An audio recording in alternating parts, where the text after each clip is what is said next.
what can you tell us about Babri? Babri मस्जिद का एक मेजर डिबेट है इस देश में. Babur and Babri are two different personalities. We see the presence of Babri in Babarnama in two ways. One is a Babri script, what Babur has created, and the second, and before he has created a script, we have a person named Babri who happens to be a kid of 12-year-old, and it's during his first marriage. He says that I am very unattracted to my wife and I am not feeling that passion to be with her. In the contrast, he has found a new guy. He addresses him as Babri. He is quite attracted to this boy. He calls him to his court at times. He sits with him. He looks into the eyes of Babri. He feels very shy. His eye just turns down. You see a certain emotion of affection. Perhaps Babur was bisexual in nature. He's making a comparison while he's talking about his first wife. I'm unattracted to my wife, but at the same time he's saying that I feel passionate about this guy Babri. He's writing the poems of love. You look at those poetry, the words which I use, it cannot be written for anybody unless you have intimate emotion for someone. And this again goes back to the people who want to idolize Babur or who want to idolize Aurangzeb, etc. Can you really accept the traits what these people were living with? Babur was quite bisexual in nature. Babur was at times alcoholic too. Apart from he calling himself Ghazi, for which people may shower praise on him that he did this to Hindus and all. But at the same time, he had these traits. Are these traits gonna be acceptable to those people who idolize Babur? It's a very dicey segment once you start looking at these people as your heroes, because elites were elites of that period at the end of a day.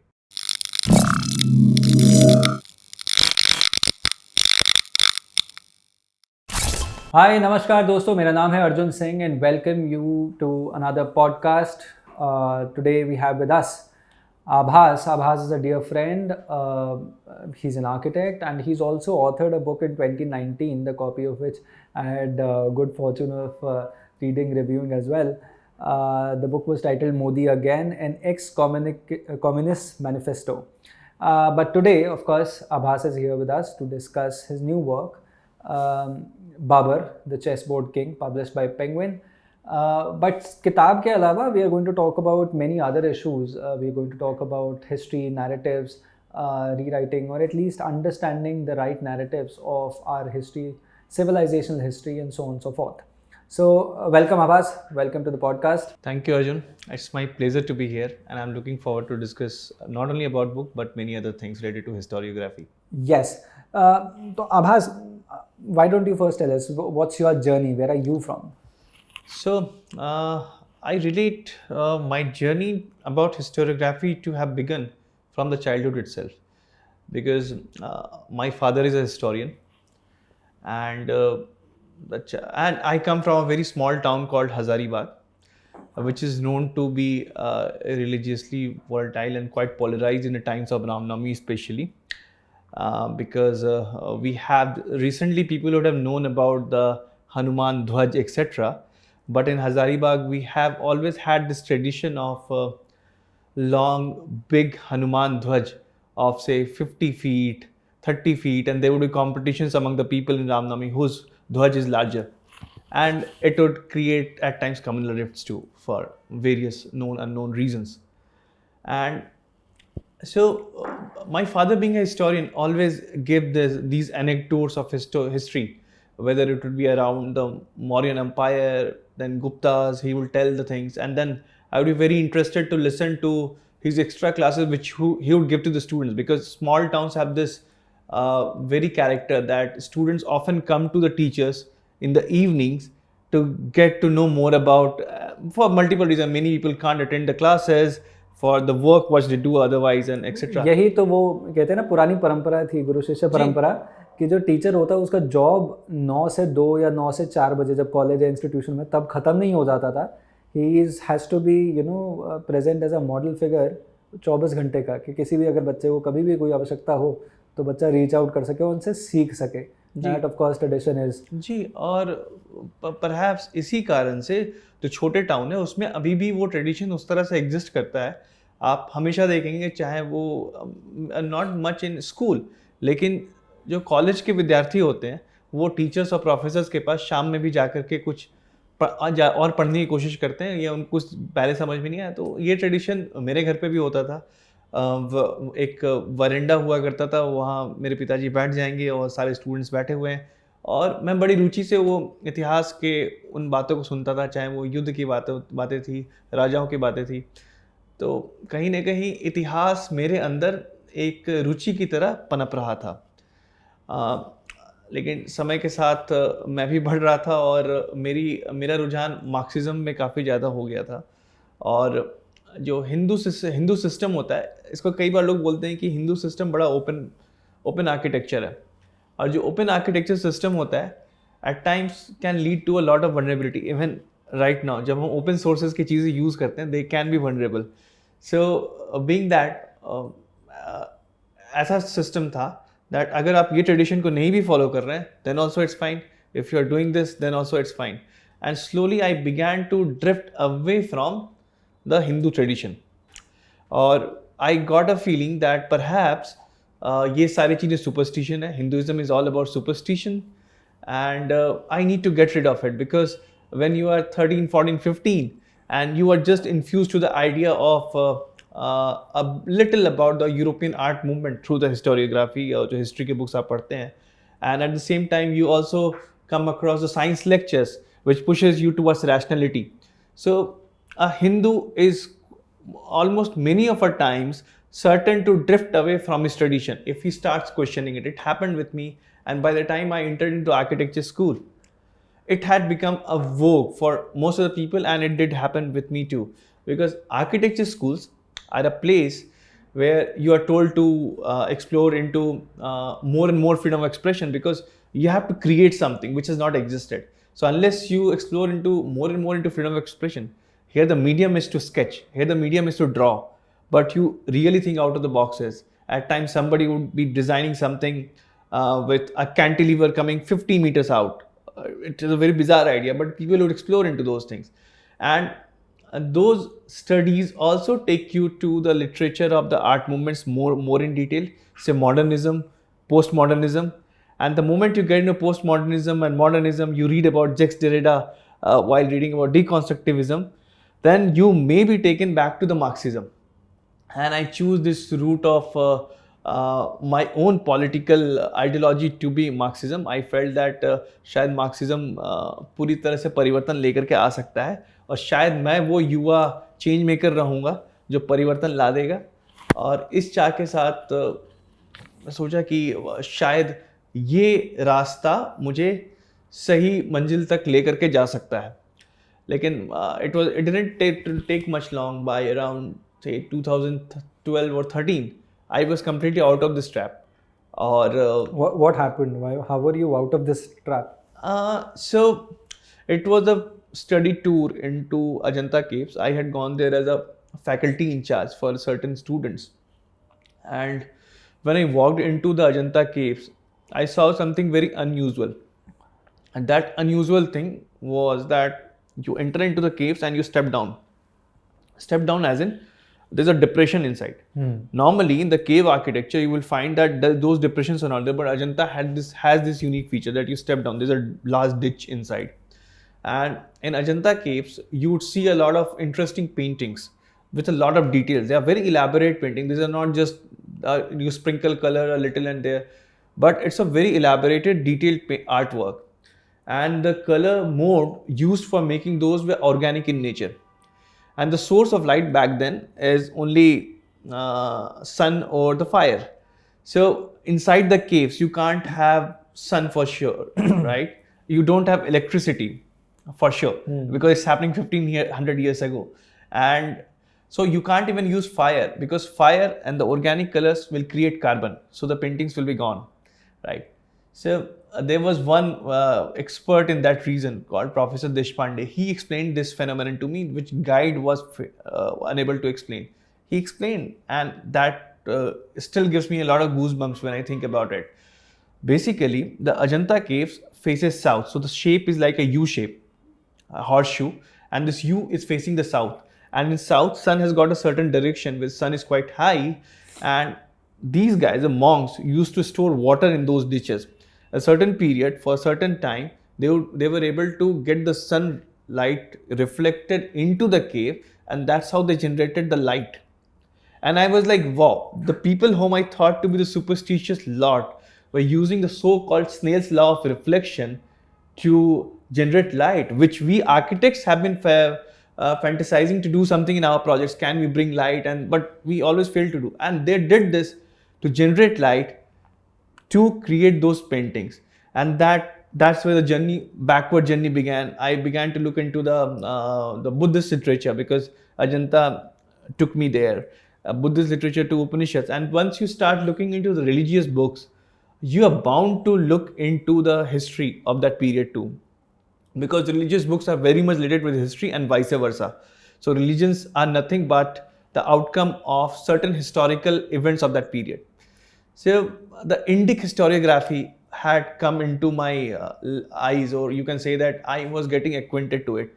And the more and more I read about it, it all felt that whatever was taught to me through the NCERT books, at times even the narratives which was given by my father to those students, that also began to feel like why he was saying this. But this is interesting that even though this was the case, my father in the evening would take me to the terrace, and in the clear night in the small town, you have this tradition of sleeping on the terrace in the summers especially. So we would go on the terrace to sleep, and he would show the stars and he will relate it with nakshatra and tell me. So somehow that part was also there. But as a history, it was always about seeing India as a land of the defeated people, seeing Bharat as a place which never had a very glorious past. And it was all about the caste dogmas. It was about the operation against the female. So there was not something which I should be proud about. But the moment I began to look into this Indic text, it appeared that we have to do a lot, and what I can do. And then my journey had began into doing some serious non-fiction work. The first work was an ex-communist manifesto, Modi Again, and where I wrote my whole journey. But then that's when I had also got in social media. I was not a social media man, but something just brought me on social media. It was just to make a complaint to the government that this is not right. And people said that abhi ki sarkar Twitter pe sunti hai. That's when I came on Twitter, and a lot of people began to like what I write. One of them was definitely Vivek Agnihotri. He was the first person to push me to say that, hey Aabhas, you should write more and more. Then came the people like Ratan Sharda, Prafulla Ketkar. They pushed me that you should begin to write articles, columns, and slowly I wrote a lot of Twitter long threads trying to debunk a lot of the issues which are not presented correctly. But then came in the people like Vikram Sampath and all, then said that, Twitter, the tweets will just go away someday. You need to make it substantiative. The books are the only way forward. Right. And so that's where the main journey of the historiography came into being. No, I understand that. But how did it happen for an architect? Because you have a fairly successful career as an architect, and history writing or historiography is a tedious task. You've got to be deeply passionate about it. Was there any inflection point perhaps in your journey which motivated you so much कि हाँ मतलब this is where the impact should be? I understand कि deep seated कहीं ना कहीं था, but did you feel some sort of a vengeance कि मुझे भी इतना गलत तरीके से पढ़ाया गया है, and much like me there are many other people who are perhaps told or taught faulty histories or are being groomed with a sense of defeatism, civilizational defeatism. Do you think कि ऐसा कोई point आया था where you just got head on into writing? Yeah, I would say there were multiple such notes which led to this journey. One was when I got a first shocker was about Ashok. So there's a book on Ashok by the apologist Charles Allen. So he's more like an apologist for Ashok. He sees Ashok in a great esteem. And he says he had laid down the timeline. And according to his timeline, Ashoka was already a Buddhist when he attacked Kalinga. So this was coming from an apologist for Ashoka. But all through in the NCERT books, we have been told, so I call it as an intellectual dishonesty too. I am making these allegations against the people who taught it. So imagine that there is a certain truth. Everybody knows that yes, sun is constant, Earth is going around, and that's why you see sun in the east and west. But still the fact remains the sun rises in the east. If somebody tells you in your textbook that sun rises in the west, and you happen to believe for 7 years or 8 years or 9 years that the direction where the sun is coming from is the west, and then you finally come to know that this is not the case, something else, as it is the intellectual dishonesty, so would be even telling about the historical figures who are our ancestors. Ashoka may have done right or wrong, but at the end of a day, his legacy is what we are carrying forward. He is our ancestor. We have all the right to know the right truth about him, good or bad. So not only Ashok, when we talk about say the Gupta period, the allegations to come through that the Gupta society concretized the caste system in a way that there was a lot of operations, etc. I'm not denying that there won't have been operations. I am always a person who says that lived experience can never be questioned. Perhaps, certainly there would have been something, but it was not certainly the way it was blown out of proportion. Same was the case with the sati, right? It was entirely blown out of proportion. It was not exactly how it was, but you were shown a very different picture. So largely these 4, 5, 6, I would say there were more than 10 instances on the notes which kept me thinking that perhaps I need to do the job. And it's always said that, if you want to read a book which has not been written, then perhaps you can be the first person to write that book. So, and I think that's how many books also happen for many researchers, much like yourself, because you're not trained as a history student, you were trained as an architect. Yeah. But perhaps you were finding questions that you could not seek, or find answers of, and then you thought that perhaps the best way to go about it is to write something, because you went on researching on it, and that is how exactly many books are happening and taking shape also. And just to add more to it, actually I see architecture and history very interconnected. Though mostly people will not like to see it that way, because certainly it's two professions are poles apart. But perhaps not in ancient India. Perhaps not even now, because how I look at it is that in architecture, what we are trying to do is we are trying to imagine something which doesn't exist. Right? When we create a new house, when we create a new apartment, when we create a new office complex, anything as such. So we are just envisioning something which will come, which doesn't exist. And say even 100 years from now, right? People will look at those structures to base a case that how the culture society was. So what architects creates today become the subject matters for the historians of the future to read about. So today also when historians are looking to dig into the past, whether it's the Maratha forts or even when you go back to the Indus, right? Like how even in the Pakistan flooding, Mesopotamia couldn't, the reason of the Mohenjo-daro couldn't get flooded despite all the flood. It's because of the great planning what they had done, right? So you go back to learn from them that what it was, and the job was done by certain urban planners and the historians, urban planners and the architects. So what it does is necessarily that architects create something which would be used by the future generations to use as a research material for the historiography. And I, being an architect, could always relate to it because I had this pedigree of the history, and of course my father would speak about a lot of things which I already knew while coming into the architecture school, but my other batchmates were not aware about those things because my father had already spoken about the Gopurams. My father had already spoken about many other things which appear in the history textbooks but are very new thing to a lot of architecture students. So I do see them very much interconnected. Before we jump into the book that we're talking about here, please help me understand where did our people commit this blunder, or when did this happen? Our histories were not as fairly documented as they should have been, because this is what we've discussed it previously. Of course, I understand Macaulay's minute, but I want to understand post-independence, what was stopping us from correcting our own histories? क्योंकि हम ताकत के अंदर हैं, अब सरकार हमारी है, क्यों हम अपने narratives correct क्यों नहीं कर पाए, क्यों हमारी histories इस तरह से लिखी हुई हैं? What was happening in post-independence history of India? We never worked to get the things set in the right direction, which should appropriate culture in the right sense. So in that even historiography is included. There were many other things which was not done. Like for right now we are talking about temple reclamation. So is the job something to be done in 1947 itself, that okay, this is the site of Ram Janmabhoomi, this should now be made into a temple, back done. Shouldn't it have been the case in Kashi, right? It should always have been done.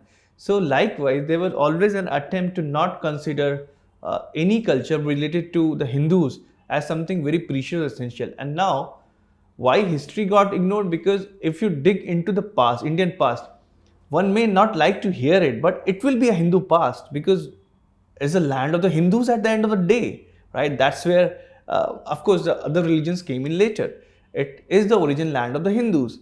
So when that has been the case, you can't take away from it. Whatever, you may dislike it, but your dislike can't change the fact Bharat was a Hindu land, right? It was the land of the Hindus, as clear as that.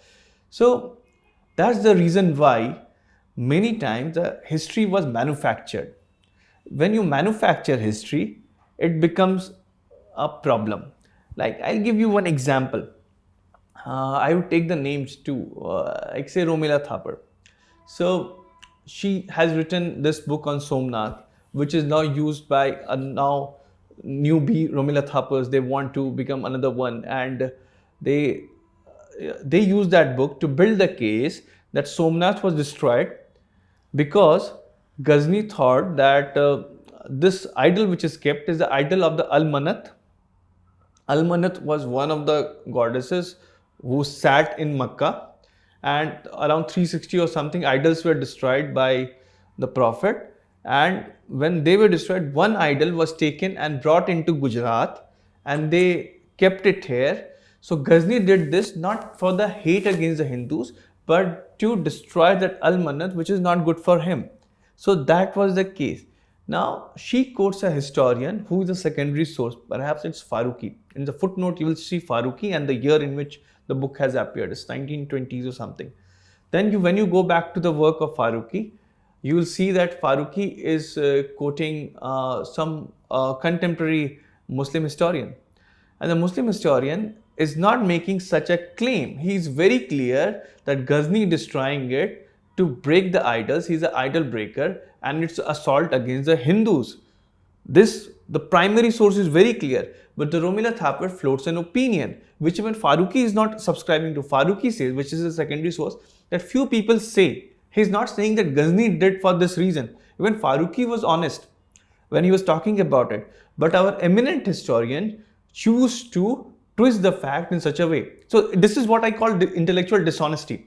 It's not that, see, if someone is talking about, say, caste for that matter. An opinion is an opinion, it cannot become a fact. Yeah, so you just can't say that when you're writing. So in my book also, when I try to put my opinion, I say that in my opinion, I make it first person, that I am stating that this is in my opinion. So when I was talking about one aspect of Babur, about his sexual orientation, I say that perhaps this is the claim. I'm not claiming it, I'm saying perhaps this would have been the case. So when you make an opinion, it should be known that it's an opinion, it's not a historical fact.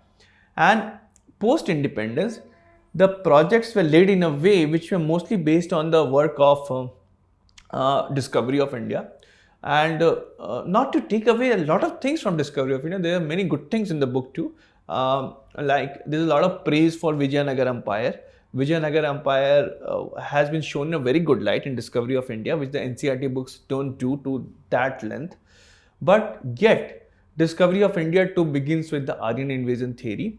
And again, we can discount that too, because that was a consensus among a lot of people. A lot of nationalists also believed in Aryan invasion. Savarkar also believed in Aryan invasion.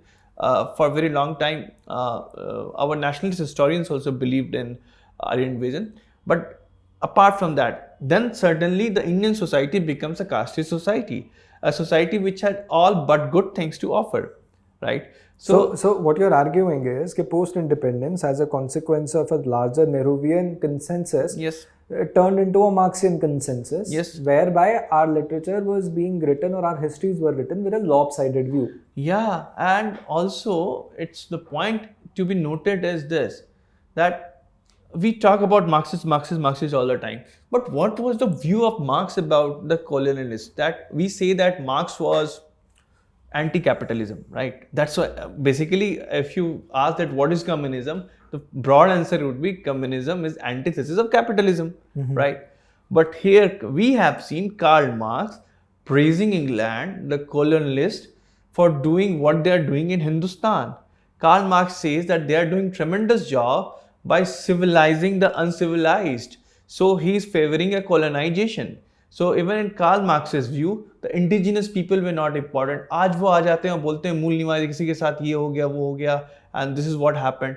But boss, your prophet Karl Marx was saying this. He was supporting the British colonization of Bharat. Exactly, and this is perhaps why ये जो right wing और left wing वाली जो demarcation है वो India में stand नहीं करती है. मतलब देयर आर मेनी पीपल जो ये बोलते हैं कि BJP is a right wing party और right wing Hindu nationalist party, इस तरह से चले जाते हैं. But considering the topics that BJP considers very personal and very important for them, ये राइट विंग और लेफ्ट विंग के उसके अंदर बैठता ही नहीं है. उस हिसाब से तो बहुत वेलफेयरिस्ट है. फॉर इंस्टेंस अगर इक्वालिटी ऑफ मुस्लिम वुमेन की इक्वल राइट्स की बात की जाए, this where does it fall?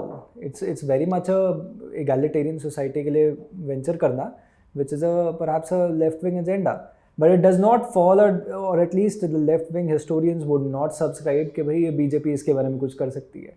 तो ये एक मोटा मोटी एक चेंज आ रहा था. would you agree? Yeah, I agree to this to a great extent, because see, Indian left is mostly about the hypocrisy, because they will choose to make heroes out of certain people, which will not even fit to their narratives. Their narrative, as in the narratives which is floating out of the major books or major literature which is produced by Karl Marx or Lenin, etc. It doesn't fit in there. You are trying to idolize those people.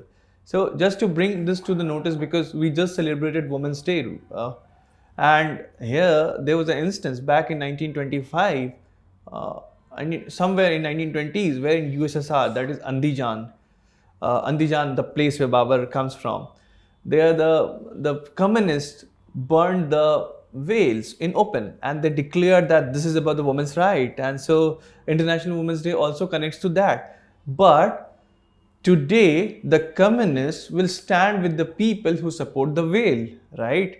So somehow I do see that. I don't know how today the Lenin or of course I'm not trying to praise Lenin or Stalin etc, but still I still wonder that how Lenin or the USSR top bosses would have reacted looking at how the communists are trying to behave of late.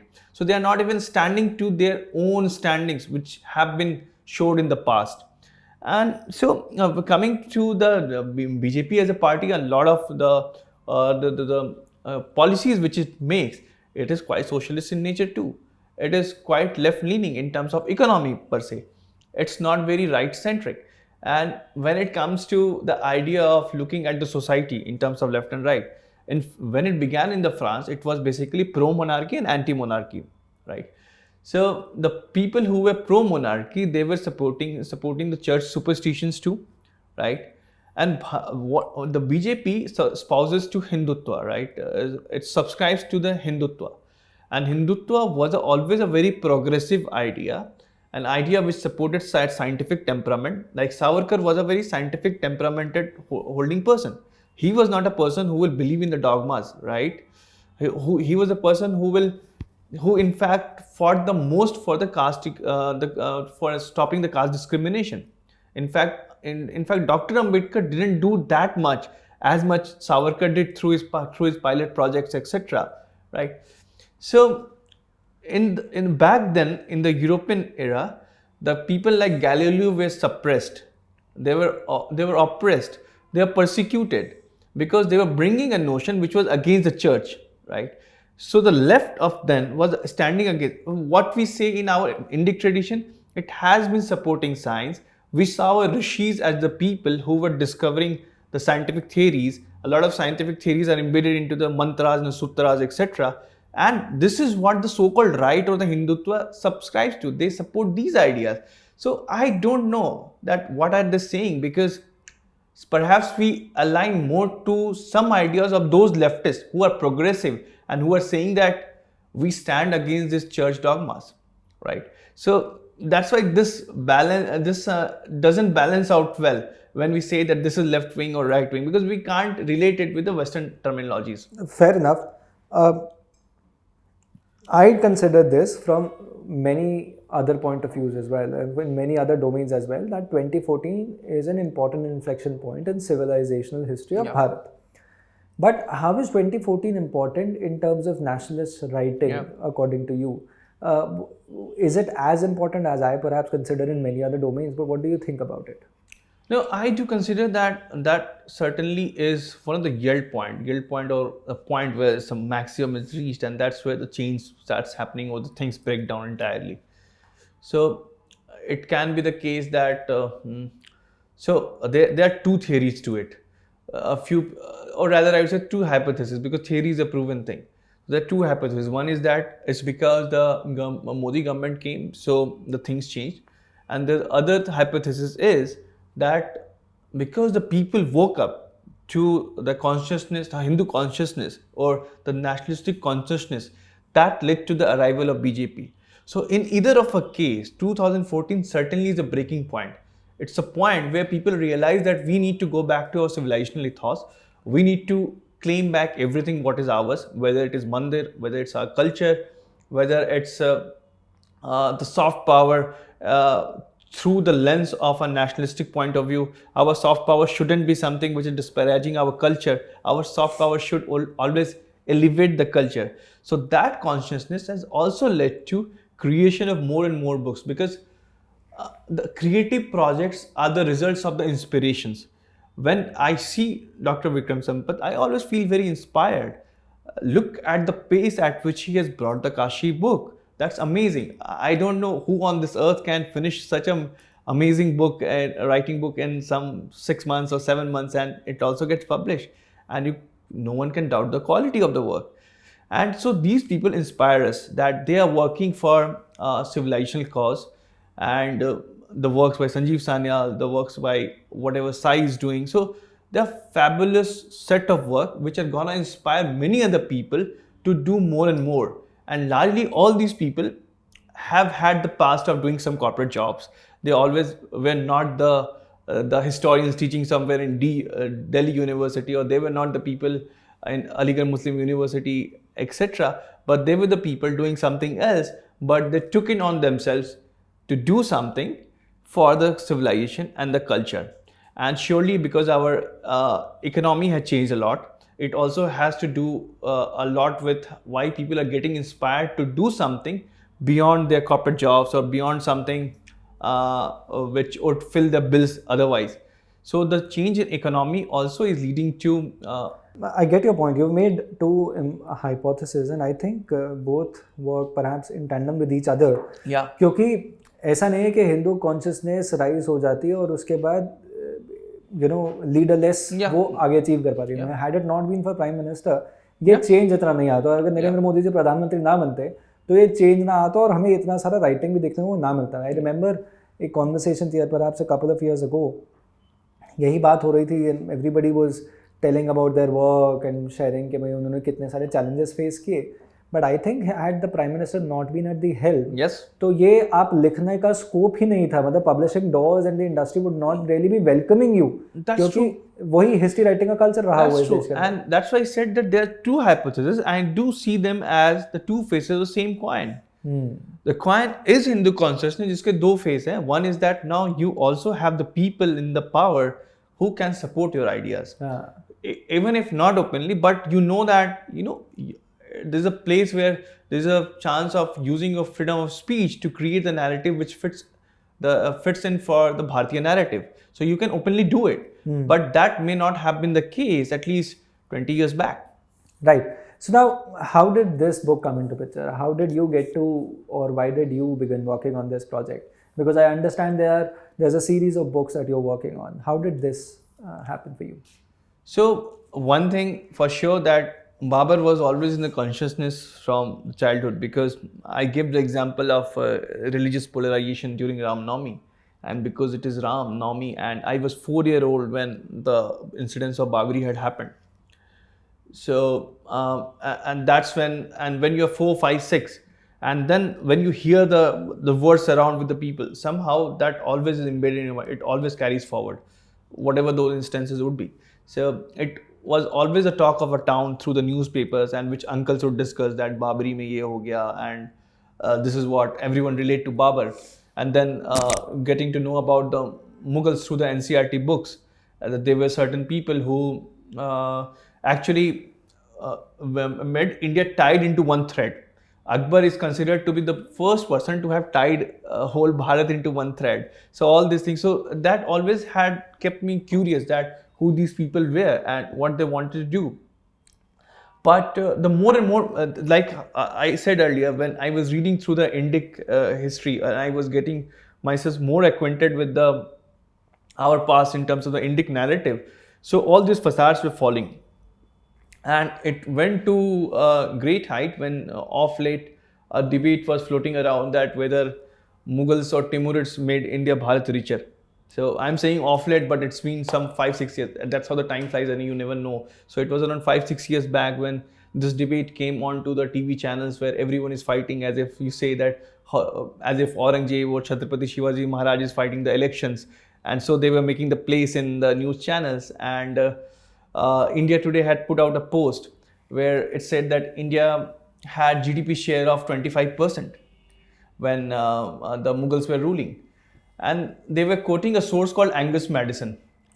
So, and again, I don't completely agree to the way in which Angus Madison has let down the GDP, etc.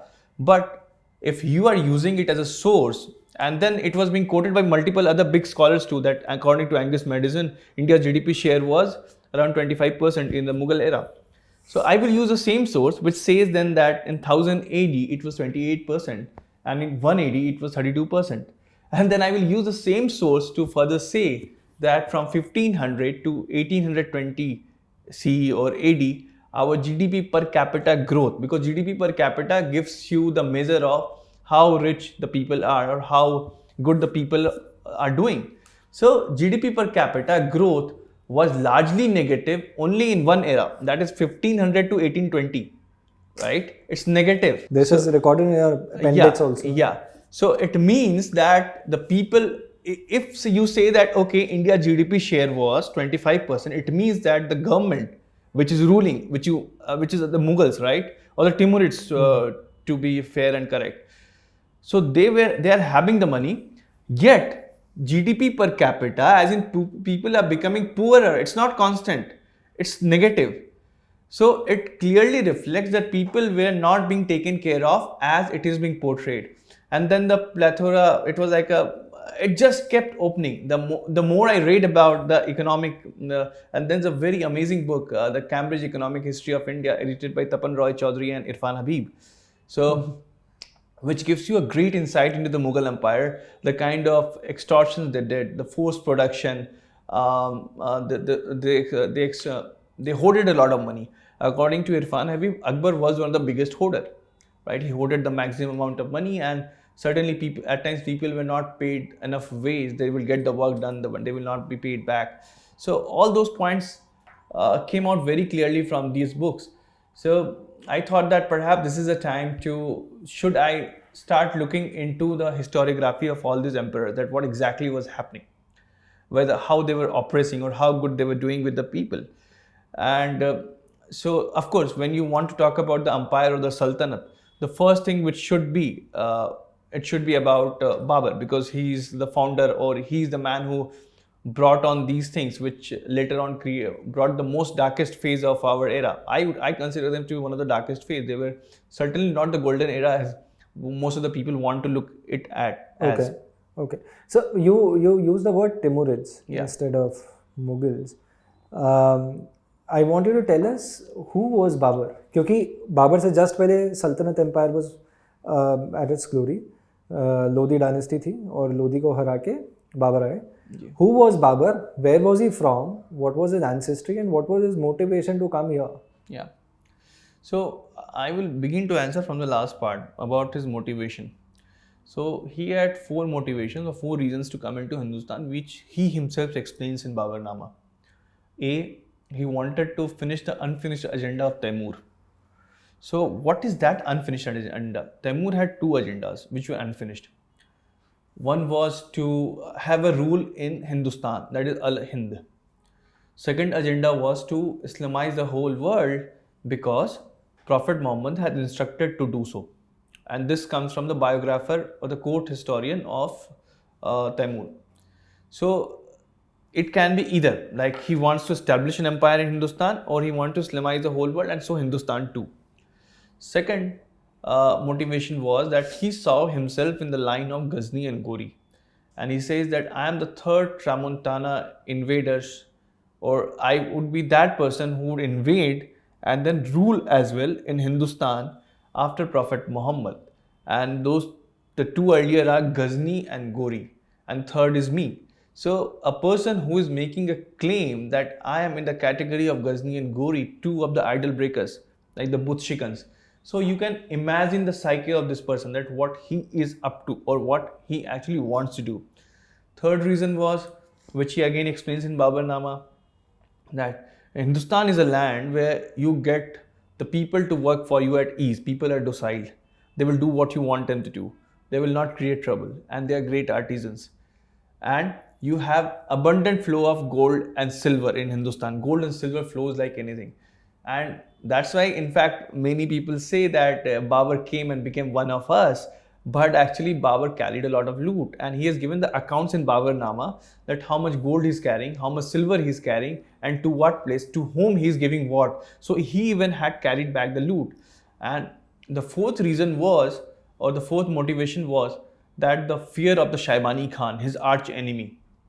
So it's like Babur is at a place, then Shaibani Khan comes there. Then Babur goes to place B. Shaibani Khan comes there. Then Babur moves to place C. Shaibani Khan comes there. Then basically it's a mice and a cat a kind of battle. So Tom and Jerry battle, where Shaibani Khan is always following Babur and Babur is always trying to escape. So the moment he came to know that Shaibani is gonna come to Kabul in around 1506 and 9, so he decides to migrate further from Kabul and move further towards Hindustan.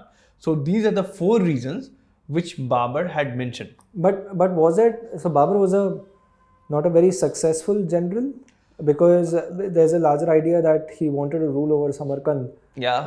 And he could not get hold of or come in control of that area.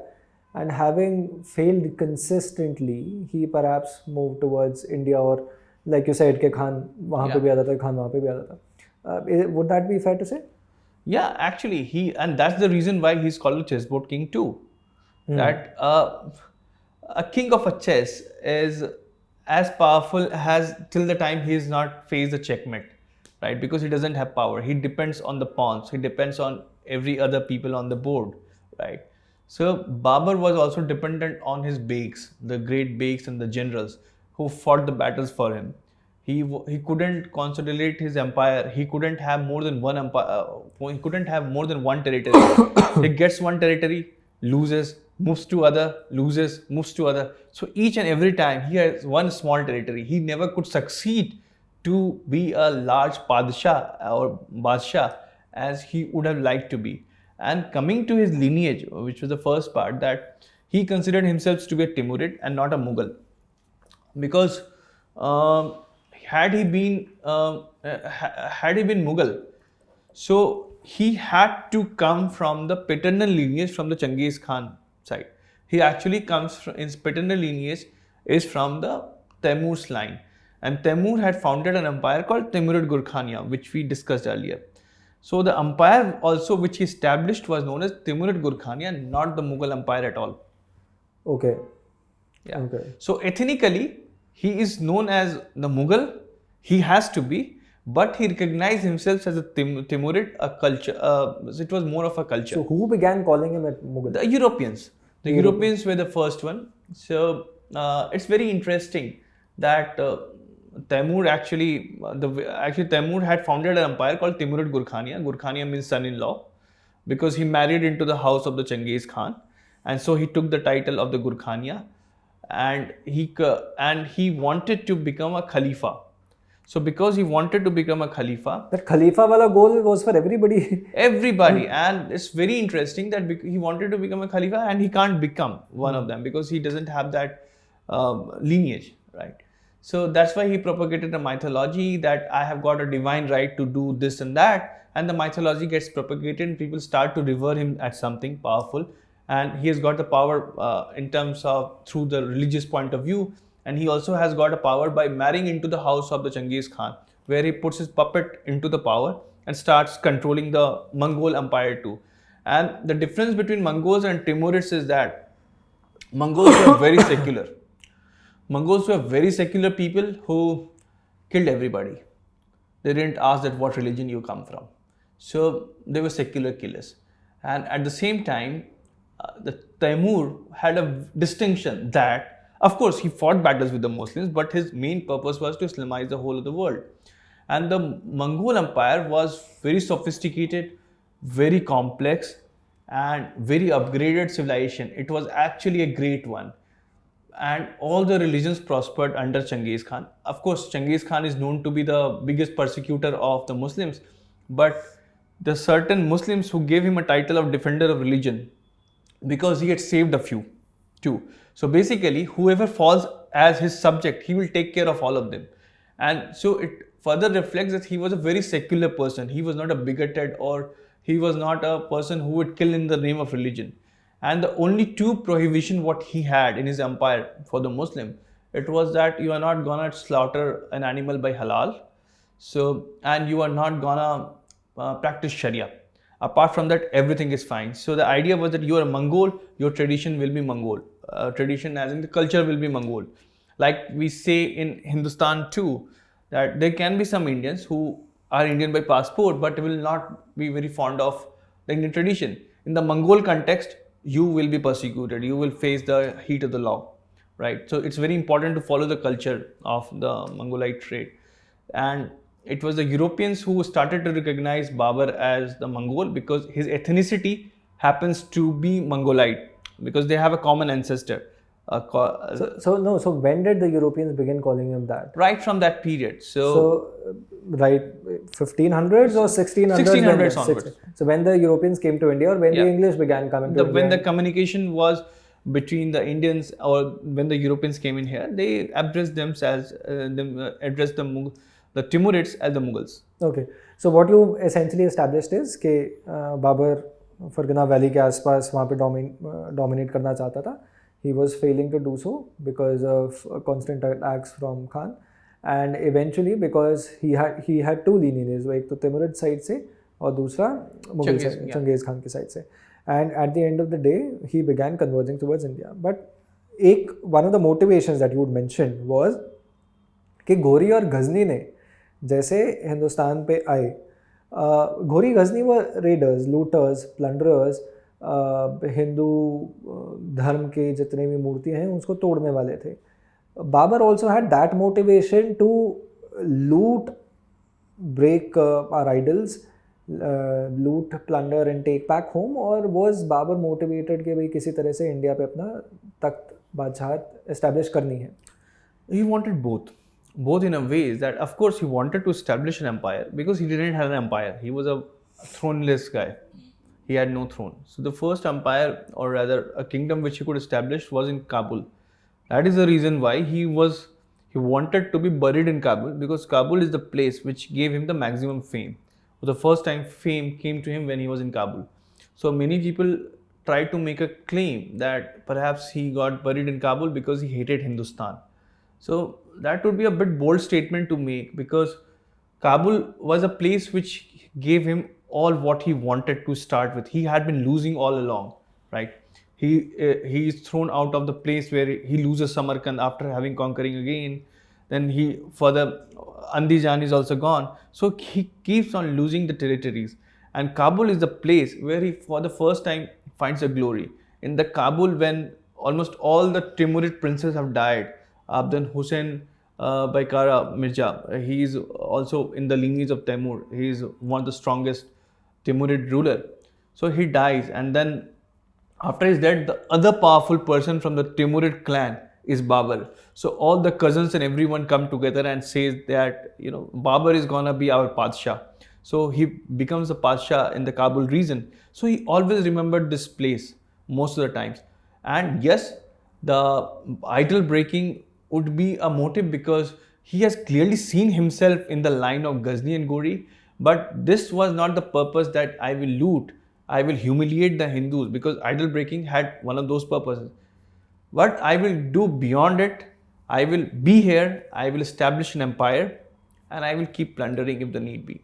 So was he taking the plunder elsewhere? Yeah, he did take. He did transport a lot of plunders to Uzbekistan, and he has given the accounts of it. That how much. Why Uzbekistan then? Because that's where his family-based connects are there. In the Uzbekistan, Samarkand, these are the places. So a lot of gold and silver had gone to Kabul. A lot of gold and silver had gone to Andijan. A lot of gold and silver also went to other parts of Ferghana, like how collectively the territory was known for. So he was sending it to his relatives. He was sending it to his loyal beyks of the past, that whoever supported him. So whatever plunder he took from here, it was taken back. It was not kept here. अच्छा, around this time, what were the borders of Hindustan? क्योंकि काबुल के अंदर, you're arguing कि काबुल में जब उसने अपनी बादशाह establish की, काबुल से हिंदुस्तान या हिंदुस्तान का जो border होगा उस time पर कहाँ था? Where would it start? So it's very interesting that Babur says that in the common narrative, the moment you enter into the Kabul, many people say that you have come into Al-Hind. So it was more sayings that period because political borders were not drawn. So according to the narrative, in fact, Kabul was also the part of Hindustan, the Al-Hind, Al-Hind. Hindustan, whatever. And so Hindustan reached to the Afghanistan too in the eyes of the narrative makers. And because we are talking about Afghanistan, this also needs to be pointed that till 10th century, Afghanistan was not entirely Islamized. And this is what Babur is also observing. And I did speak about a few of the tribes like Junbil tribe. Junbil is a tribe which lives in the Afghanistan, and they had been the sun worshippers. And it was actually founded by a person called Rutbil. Rutbil was a brother of the man who founded the Turk Shahis. And these Turk Shahis, the Kabul Shahis and the Junbils and the people of the Jamindawar is also a place in that region. They fought tooth and nail with all the Islamic invasions, which was mostly the Arab invasions. Until the 10th century, till the Ghazni came, the Ghaznavid invasion happens, they were able to resist it. And they have also recorded the tale that there was an idol of the Zun god or the sun god, right? We have still trying to interpret that who that god exactly was, but many say that he was a sun god. So eyes were made of the ruby the gem, and they took out the ruby gem so that then the inscription was written that now see what I have done to your god. I have taken out his eyes. He can't even see what I'm trying to do with you. So this idea of humiliation was always there. And interestingly, Babur records about these instances. Wow. What was his route to Hindustan then? रास्ता कौन सा लिया था? क्योंकि this becomes important क्योंकि उससे पहले before Babur had come in, सल्तनत थी और सल्तनत इस वक्त 300-400 साल से they were in power. 300-350 साल से they were in power. तो रास्ते तो दो बन गए थे. What was the route that Babur preferred taking and what were the reasons behind it? It was the routes what he was taking was very organic in nature, not very strategic. Though the strategies were made, like in this book, I have ended the story till his second failed attempt to enter into Hindustan. Yes.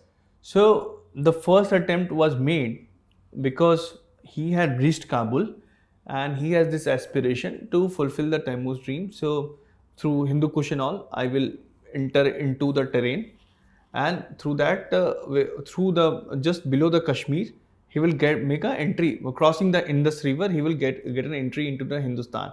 But Indus River was flowing very heavily that time. They couldn't cross. Second time also, the same route is what he tries to follow. But the routes have been existing in the past. But interestingly, the routes, whatever is coming to the Babur's eyes, are being told by his other opinion makers, the beyks and other people who are surrounding him. and many of them are also conspiring to get Babur killed. So the routes also, what they were telling, they were the routes which were surrounded by a lot of bandits. So he comes across a lot of bandits as well, the people who attack him, and then he kills them and makes the skull towers and all. So the most of the time, the routes were also created in a way that Babur gets killed.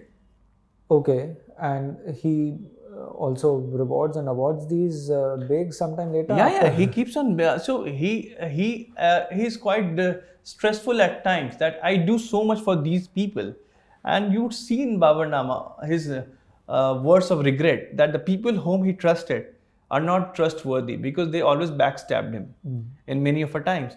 But Babur being Babur, at places he had been so brutal, like he killed a lot of Afghans when he's in Kabul. So he has killed a lot of Hajaras. They were slaughtered, and he made some 3 or 4 skull towers, and each skull tower had around 200 skulls of the heads. And even if people have surrendered to him, he will not spare them. Yeah. So in general, what was the route again? So it's through the Hindu Kush. That's what he has taken. Through the Hindu Kush, through the Indus River, and that's the crossing he has taken, and that's how he tries to enter into Hindustan. Okay, so he'll come from Khyber, he will cross the Khyber. Cross the Khyber, and then he'll come towards Upper area, Punjab area, and from Punjab area he'll enter modern day Haryana. Yeah, through the Haryana. He reaches to Haryana. That's where because that reason is where the battle of the Khanwa and also start transpiring. Okay, so is beach mein, so when Babur is trying to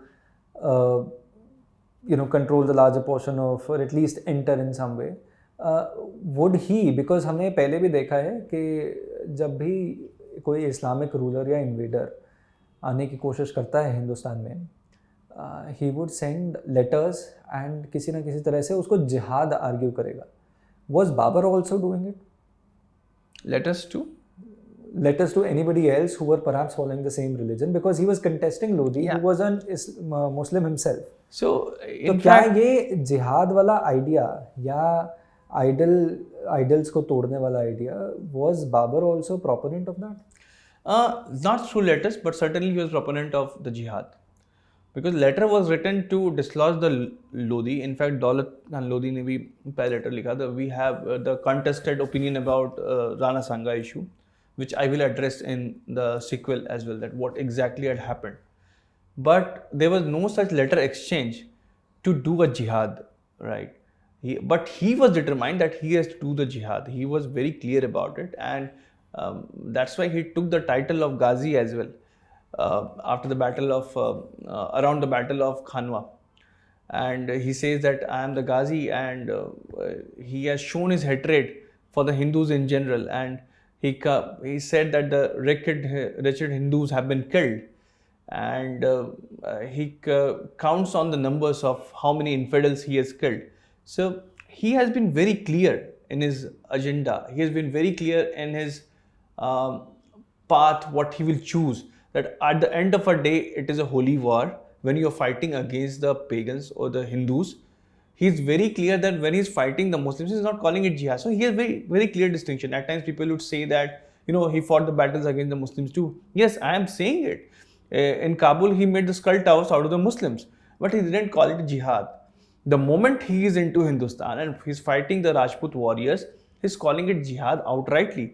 So if he's making this distinction, then why should we shy off to say that Babur didn't had this intention of calling out jihad against the Kafirs? Absolutely. Around the same time, so like you mentioned, कि कई सारे उसके beg थे who wanted him to go through a little tough path. I want to know कि कितना comfortable था या कितना आसान रहा था क्या उसके लिए इंडिया को पहुंचना, because in the book you mentioned कि he had made a first attempt at entering Hindustan. He failed that, then he perhaps attempted the second time. So how tough was it, and what high-pitched battles were perhaps Indians of those days fighting it out? So most of the campaigns of Babur failed not because of the battles what we give, but it failed because of the failures of a strategy, and it failed because of they were not expecting that climate would welcome them the way it was gonna be, because most of the times winter came in, and to cross the Khyber, etc., during the winters is a very daunting task. And as you are going ahead on a long route, because that's a very long route, most of the times people try to relate the warfares and the campaigns in the modern context, that you have all the resources, all the intels, everything is available. But that wasn't the case back then.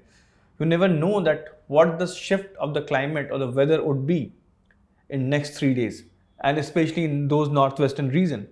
And he would be losing on a lot of horses too, because at times they're stuck somewhere in the because snowfall has happened, they will be stuck there and there's no food. So what they do, they kill the horses and they eat. They're also losing on the number of horses. They need more and more horses.